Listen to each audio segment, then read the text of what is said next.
yaa warra mootummaa, yaa warra dhuunfaa, yaa warra gareedhaan ilmaan Oromoo irratti mul'atu.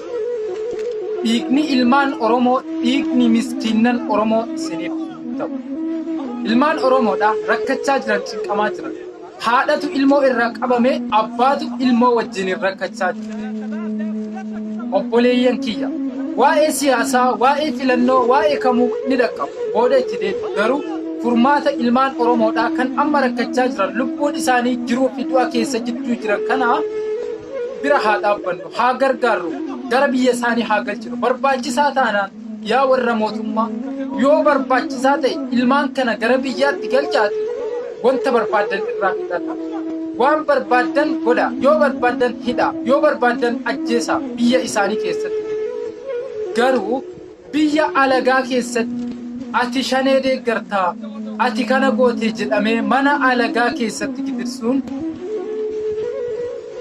lammummaa inni biyya isaa irraa qabu irraa mulqanii alagaatti laatanii alagaan wanta barbaade akka barbaade yeroo barbaade nyaachisee yeroo barbaade dhiisee ummanni kun jarana nyaata hin qabu, dhugaatii hin qabu, mukayyafa hin qabu, waan hundumaa hin qabu jechuudha. Ummata kana argaa jirtu kun obboleessa keeti, ilma keeti kan akkasitti bishaan daakee achi ga'ee rakkina hamaa kana saaxilame jechuudha. Kanaaf as keessatti kan barbaachisu lubbuu namaa baraaruudha malee namni kuni nama Oromooti, namni kuni nama Amaaraati, namni kuni nama kana, inni sun kana bocoluu miti jechuudha. Kanaaf lubbuun nama kamiitu walqixa waan hin ta'eef akka nama tokkotti dhaamsi qabu. Isin warri mootummaa ijoollee kana nuu galchaa gara biyyaatti. Yeroo baay'ee ni arga Facebook irratti jechuudha. Nama 200-300 gara biyyaatti galee suniyyuu kan kophee isaa miilarraa hin qabne jechuudha. Siyaasaan bocolachuudhaaf jecha kan kophee isaa miilarraa hin qabne suuraa ka'ee poostii yeroo godhamu ni agarra. Uummata keenya namni qabamaa jiru nama 300 miti. Nama 1000 qabamaa jiru, 1000 qabamaa jiru keessaa 100 galchuun kuni dhiibbaa takkayyuu godhaniif yookaan gargaaran wanti jedhamu takka hin jiru. Maaliifuu ilmaan keenya guyyatti nama 5, 4, nama 8 fi achii oltu du'aa jiru. Guyyoota hidhaman kana keessatti namoota hedduutu rasaasaan dhaamee ajjeefamaa jiru. Ilmaan keenya adamsamanii du'aa jiru.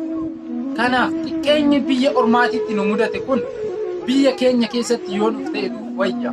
Ilmaan keenya kan biyya biraatitti, biyya namaatitti, biyya alagaatitti rakkatanii cinqaa hamaa fi beelaa fi dheebuudhaan gidirfamanii du'aa jiran kana biyya isaanii keessatti barbaachisaa ta'u rasaasa, barbaachisaa ta'u wanta barbaadameen tarkaanfiin yoo barbaade adabbii hidhaatu, wanta fedheeniyyuu yaa ta'u biyya isaaniitti galanii tarkaanfiin barbaachisaa ta'e yakka qaban yoo ta'e yakka isaanii saniin biyya isaanii keessatti haa gaafatamanii. Kanaaf dhaamsina ni qabu.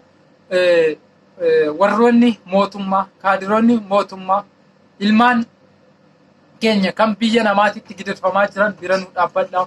Piliis wanta barbaadan tarkaanfii barbaadan biyya keenya keessatti, biyya isaanii keessatti irratti fudhadhaa. Biyya namaa irratti dhiibbaa irratti hin godhinaa jechuun barbaada. Kanaaf kuni dhaamsa kooti. Nagaa sinirraanfanne.